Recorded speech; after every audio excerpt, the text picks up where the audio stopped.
الحمد لله رب العالمين الصلاة والسلام على خاتم النبيين وعلى آله وصحبه أجمعين أما بعد فأعوذ بالله من الشيطان الرجيم بسم الله الرحمن الرحيم قال الله تعالى في سورة النساء ومن يشاقق الرسول من بعد ما تبين له الهدى ويتبع غير سبيل المؤمنين نوله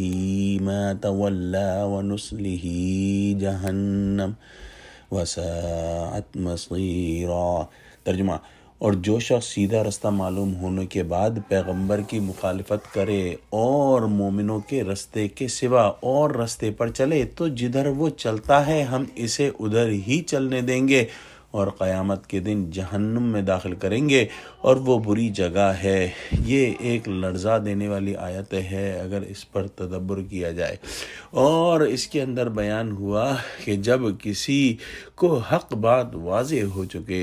پھر اس کے بعد بھی رسول اللہ صلی اللہ علیہ وآلہ وسلم کے حکم کی مخالفت کرے اور سب مسلمانوں کو چھوڑ کر اپنی جدا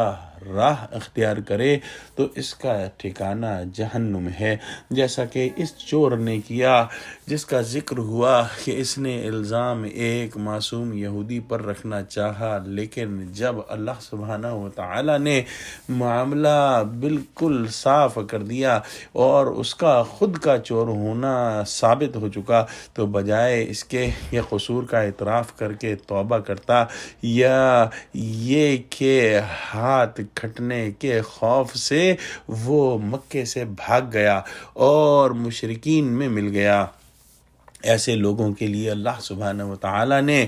جہنم میں داخل کرنے کی وعید دی ہے اور بے شک وہ بہت بری جگہ ہے۔ ایک اور اہم نقطہ اس آیت سے اکابر علماء نے نکالا ہے کہ اجماع